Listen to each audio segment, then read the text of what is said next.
Hey guys, welcome back. I'm glad to see everyone again. I have bad news. It looks like while I was trying to find a way to play and record Scooby-Doo Night of 100 Frights, I somehow buggered the audio on my recording software. So I managed to film this entire Divine Beast and boss fight with no audio, and I'd really rather not do it again. So we're back to the old background tunes for now. I'm actually pretty pissy about this one because I really like some of the Darut cutscenes, and I actually recorded and kept a few in the video, only for there to be no sound. Either way, I'm not doing it again, so let's get into it.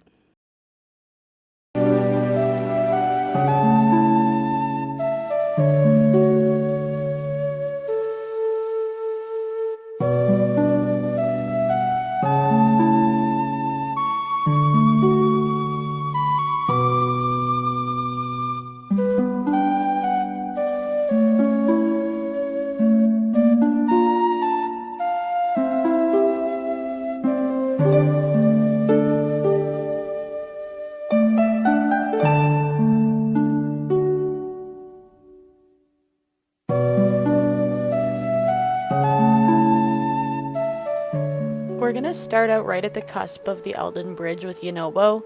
We basically have to do an escort quest up the volcano while avoiding sentry beams.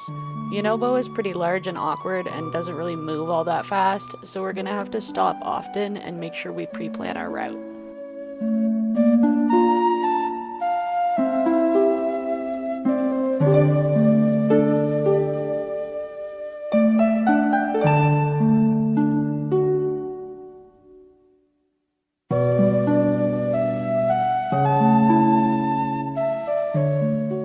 The path is fairly distinct, so it isn't hard to follow.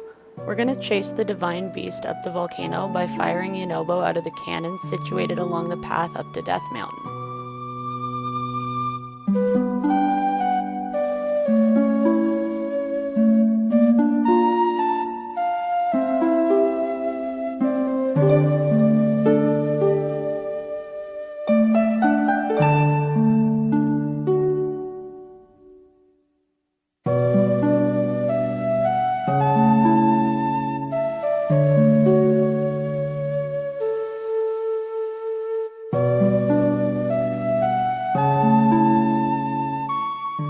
First sentry is easy enough, we just have to time our movements correctly so we're underneath this rock overhang while the sentry beam is directly above it.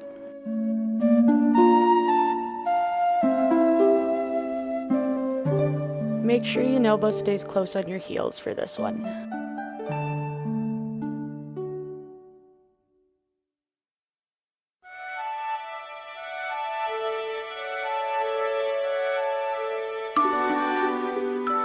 There are actually tons of ore deposits directly on the path we're following.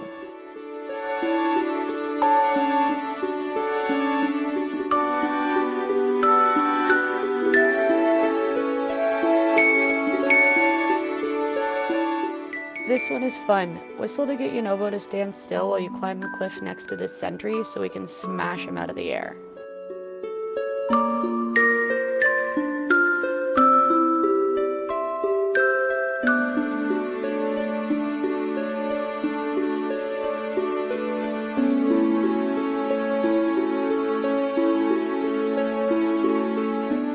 I love this part. Go ahead and roll a big rock down on top of the sentry to crush it.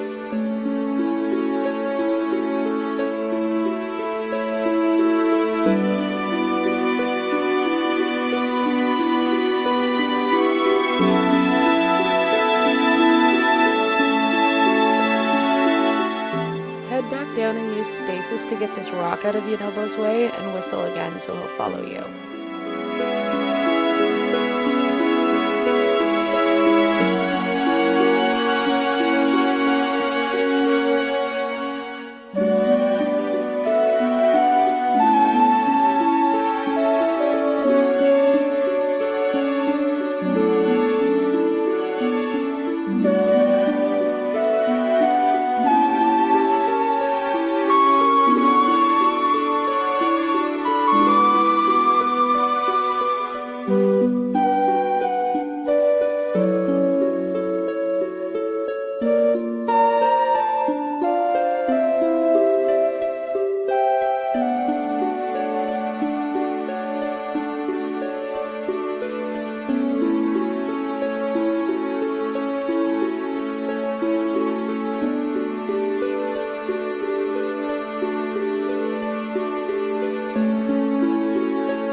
Up this way we'll find our first cannon. Yonobo will take it upon himself to jump into the barrel so we can roll a round bomb in after him, aim at Rudania, and detonate our bomb, sending him flying into the Divine Beast and causing it to scurry farther up the volcano.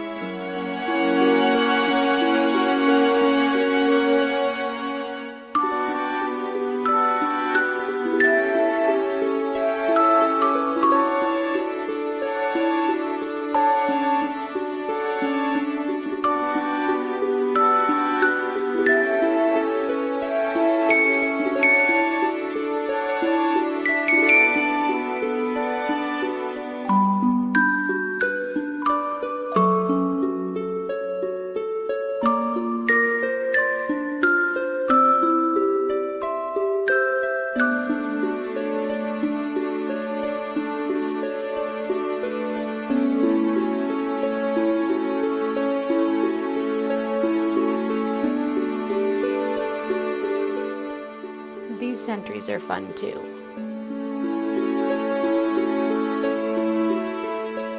Same shtick, leave Yonobo down below and use these conveniently placed metal crates to bash sentries out of the air. It's really quite satisfying.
Back down and we'll whistle for Yonobo again and keep climbing.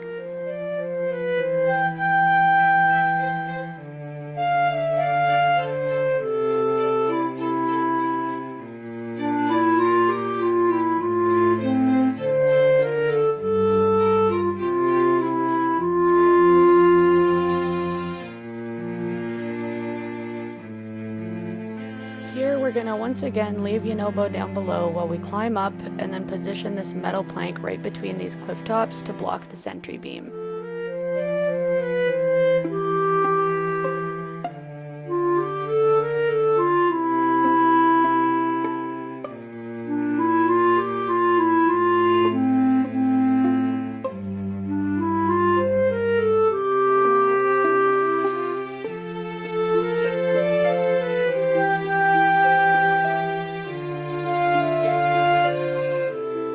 Then we'll head back down to grab Yonobo again.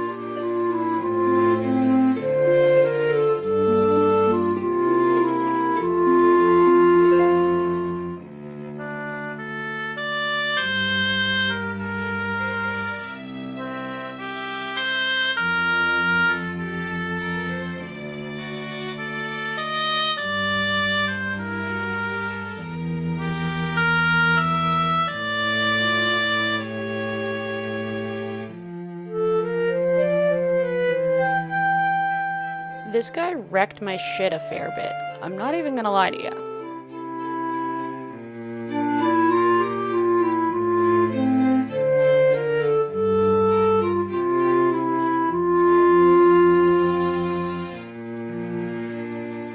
It's a good thing I had this potion that grants extra hearts, because I definitely would have game overed without it.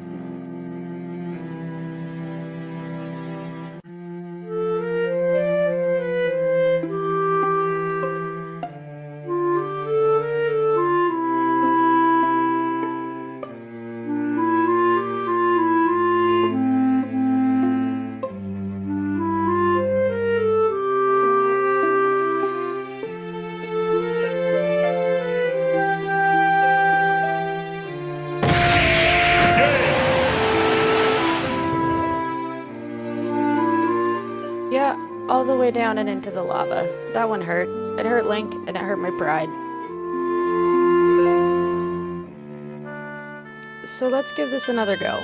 I'll try to play a little more defensive this time, so I don't get another flying lesson.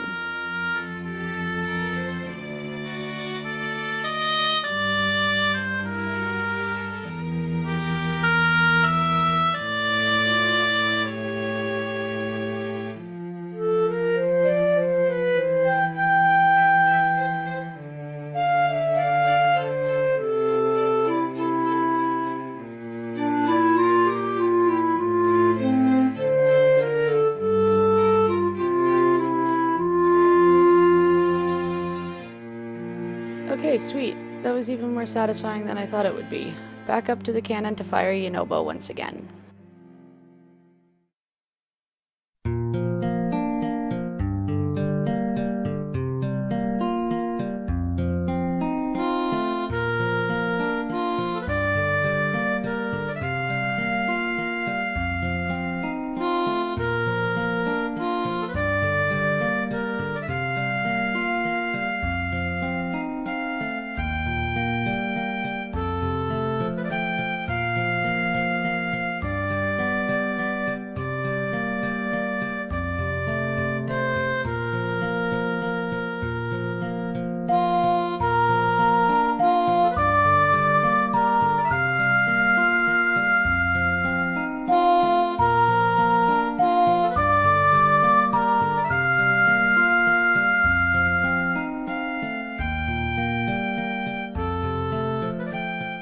I'm just gonna gun it past this sentry with Yunobo on my heels and pray for the best.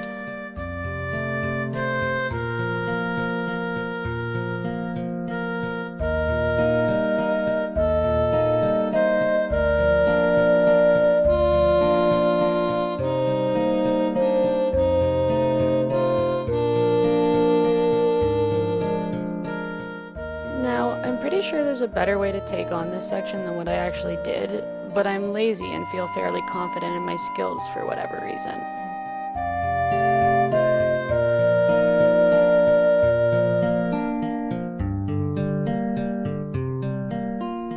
First time around, I forgot to tell Yunobo to stop, and he walked directly into his sentry beam, so I'm gonna try that one again.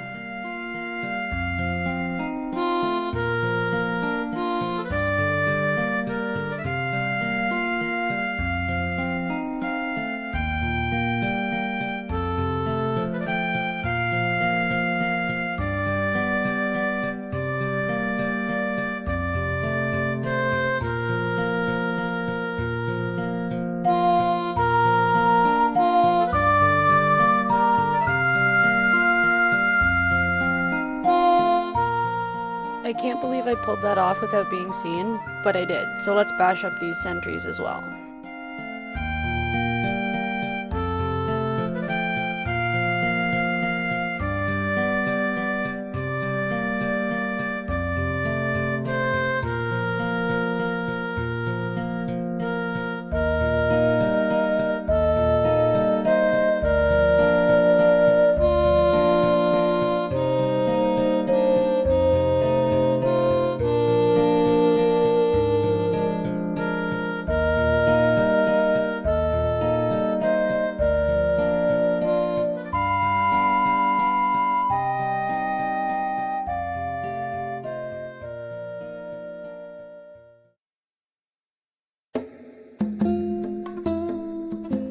Back for Yunobo, and then we can continue forward and try to sneak up on these two moblins.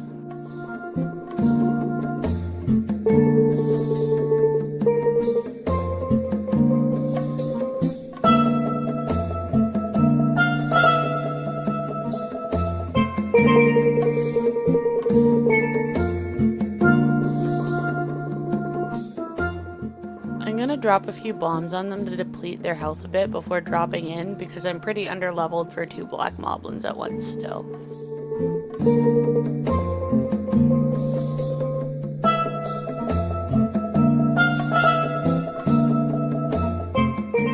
This fight is a lot of running and evading and a fair amount of luck.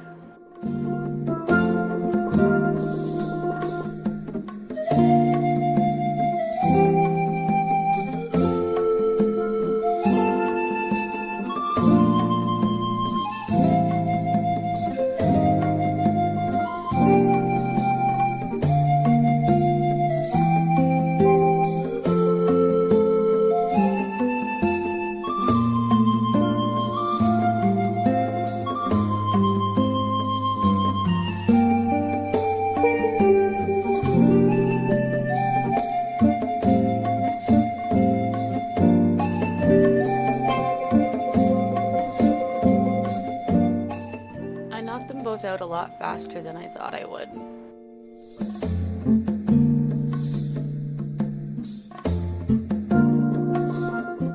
This is the last cannon to fire before boarding Rudania, and I am now realizing how woefully underprepared I am for this challenge and boss fight. I have next to no arrows and actually no shields, so let's see if we can fumble our way to the end.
We'll start in darkness and have to activate the guidance stone to open the shutters and let in some light.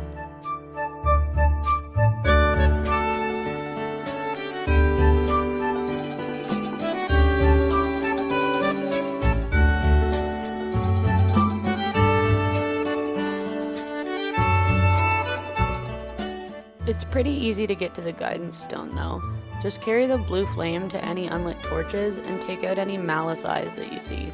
I think most, if not all of them, drop chests.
There is this one sneaky guardian in the main chamber here, but he's super easy to take care of on your way by.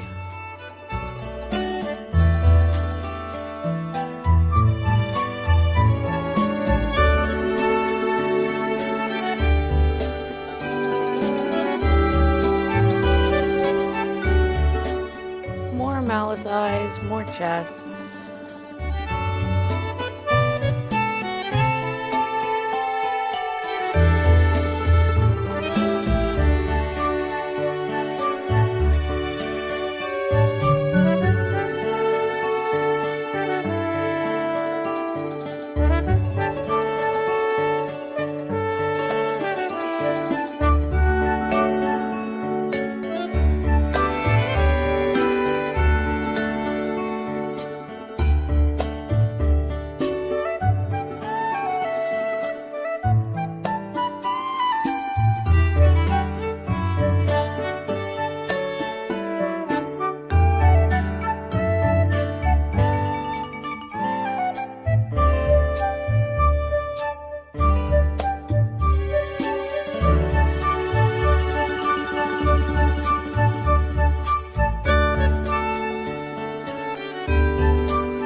Okay, the lights are on and the controls are activated. What that means here is that we can shift the body of the divine beast to change the orientation of the innards and puzzles.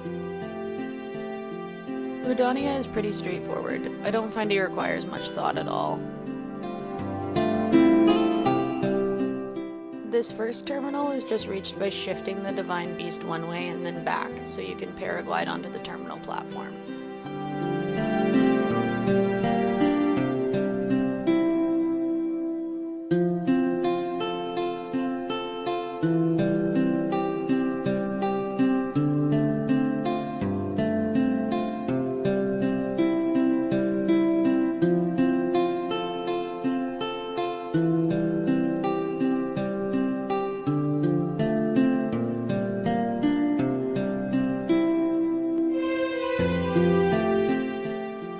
Back, we can set fire to these leaves to access the metal door behind them and open it with magnesis. I kind of thought there would be another puzzle behind this door, but it was actually just the terminal and a minimally hidden chest behind some more burnable leaves.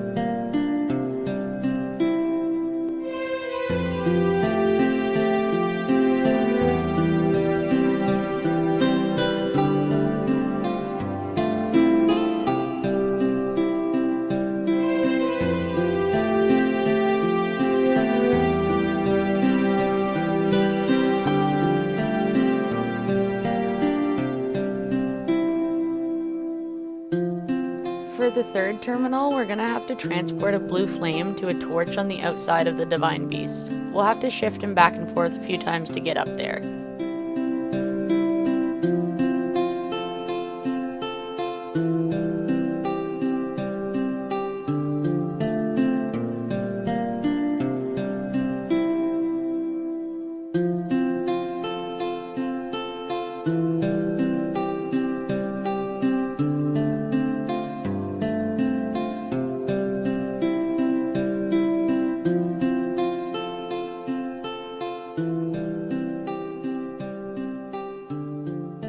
when we do and light the torch, it'll release the orb to run down this chute.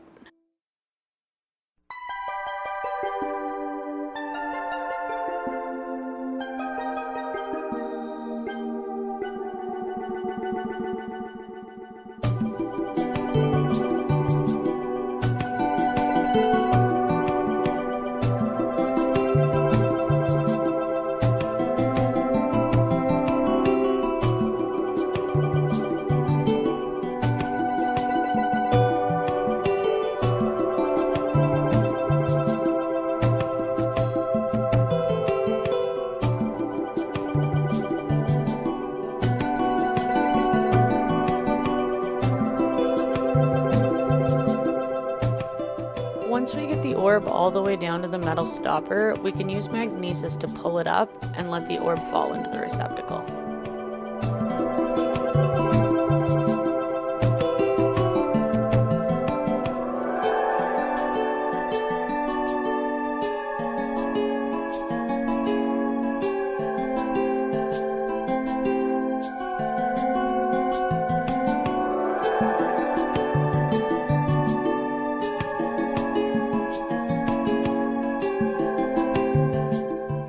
This next one, we'll have to ignite an arrow and loose it through this little hole in the door to light the torch on the other side and open it.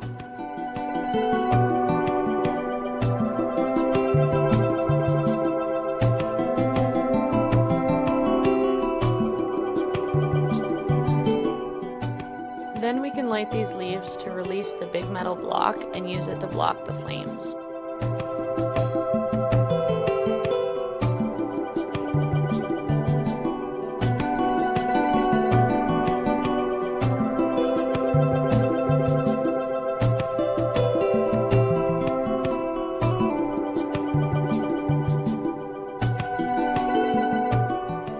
Then we can shift him again so it's creating a safe way past. Shift back and there's our second last terminal.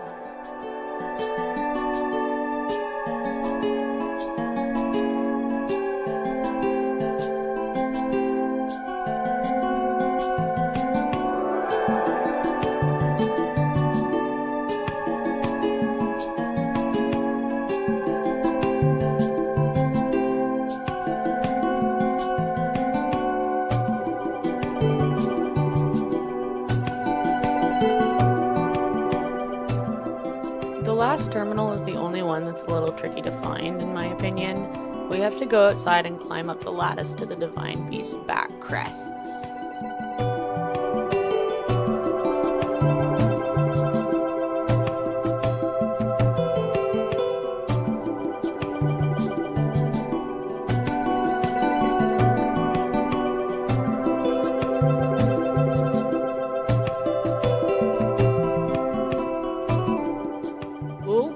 Fudge that jump. Let's try again.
glyphs and taking out a few more malice eyes, we can activate the last terminal and head for the main control unit, which is also outside on Rudania's back.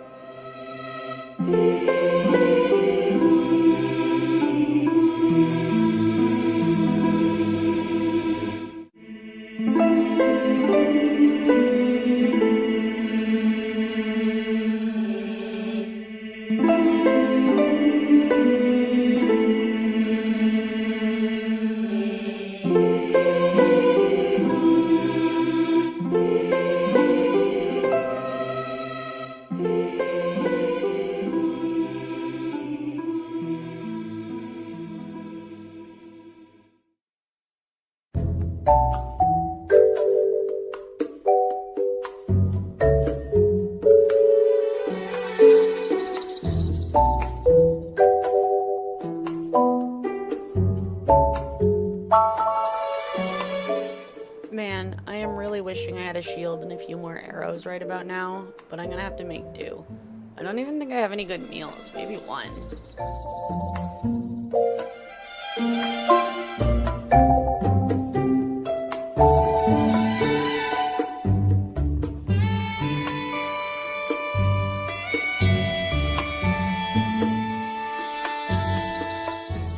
I'm pretty confident I can beat Fireblight, even as woefully underprepared as I am. In my opinion, he's the easiest of the 4 bosses. Big Sword is easy to predict, you see. I can probably just headshot him and knock him to the ground a few times before wailing on him with my big sword.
I'm not trying to freeze him so much as I'm actually just out of regular arrows.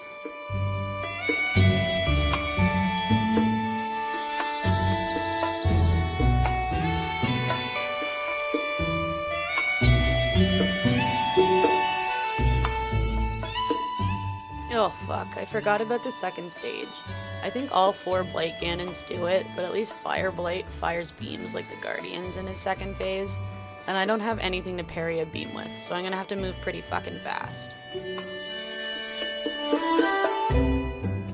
We can knock him out of the air with an inhaled bomb so we can get as many hits in as possible before he gears up to fire that beam.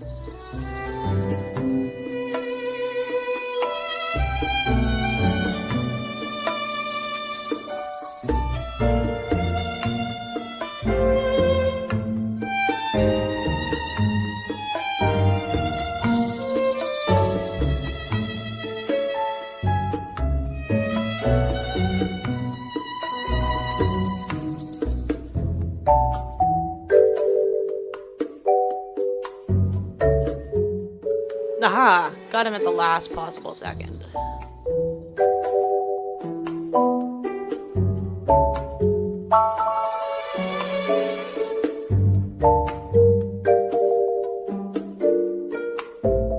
Now, I actually rather like this cutscene, so I'm just gonna shut up and let you watch it.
And that's it for today's video. Despite logic telling me to do otherwise, I plowed on and took on the divine beast and Fireblight Ganon. Sorry for the messy audio. I'm hoping to have it back to normal by the time I get the next video up. I haven't quite decided where I want to go next, so the next video I upload might just be powering through a few shrines and grinding out some side quests. Thanks for coming along with me so far. I hope to see you next time.